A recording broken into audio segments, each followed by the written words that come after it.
Peace of God be with you, child of God, wherever you are watching me from. I welcome you once again to God's Word in this video. And we are still talking about the Holy Spirit, a subject that cannot be underrated in these last days. I have subtitled today's message, His Power. His Power. In other words, the power of the Holy Spirit, or the power of the Holy Ghost. There are so many powers here in the world, but the only supreme power is the power of the Holy Spirit, the power that comes from above, and He is above all powers. Beloved, power helps one to do. Without power, one lacks the ability to perform an activity. And so in the book of Philippians chapter 4 verse 13, it says that I can do all things through Christ who strengthens me. When you have power, and I am talking about the power of the Holy Spirit, you are not just able to do certain things, but you are able to do all things, because the power of the Holy Ghost is not limited. If it is about flesh and blood, then it is limited. If it's about your own knowledge and it's about your own power, then you can only do certain things. But when it comes to the power of the Holy Spirit, then you can do all things. And so God has given us His power to be able to carry out His purpose. Without power, one is not able to accomplish a purpose. It is power that drives purpose. Without power, purpose is not driven. So Jesus Christ was endowed with power, and He was able to accomplish the purpose of God here on earth.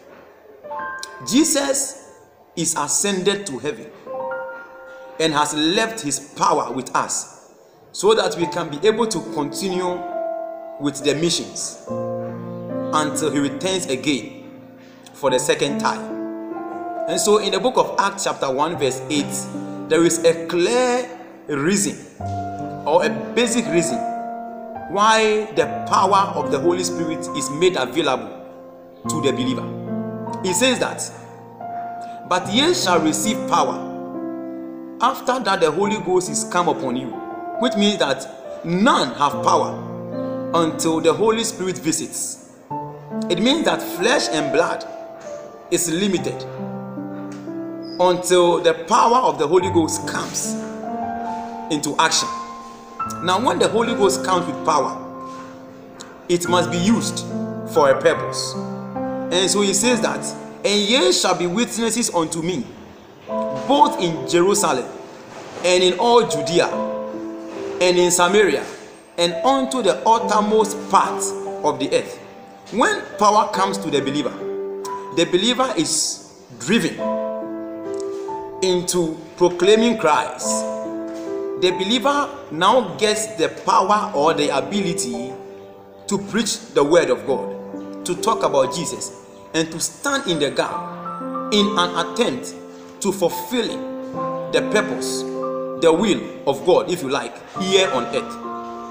And so if you look at the book of Luke chapter 9 verse 1, 2 and 3, scripture says that, and Jesus called the 12, and He gave them power and authority over all devils, and to cure all diseases, and He sent them forth to preach the gospel. And in the verse 3 it says, Jesus charged them not to take anything with them for their journey. They were charged not to take anything with them for their journey because power was enough. Beloved, it is very important for us to know that when one have the power of the Holy Ghost, one have all other things. If you have power, you have fame. If you have power, you have wealth. If you have power, you have healing. If you have power, you have life. You have everything. And so power causes all other things that a man will need to automatically fall in place. In these last days, if there is anything you are looking for, if there is something your heart is desiring, it should be the power of the Holy Ghost. It is the power of the Holy Spirit that makes the child of God unique. It is the power of the Holy Ghost that makes the child of God to stand tall. It is the power of God that gives hope to the child of God in this our journey of life. The power of the Holy Ghost is available in these last days. It says, in the last days I'll pour out my spirit on all flesh. And so long as you are flesh and blood, if you desire the spirit and his power, you will have it. Desire the power today to be able to accomplish missions to the glory of the Lord. Share this video to be a blessing to everyone. See you again in a new video of God's word. Be blessed.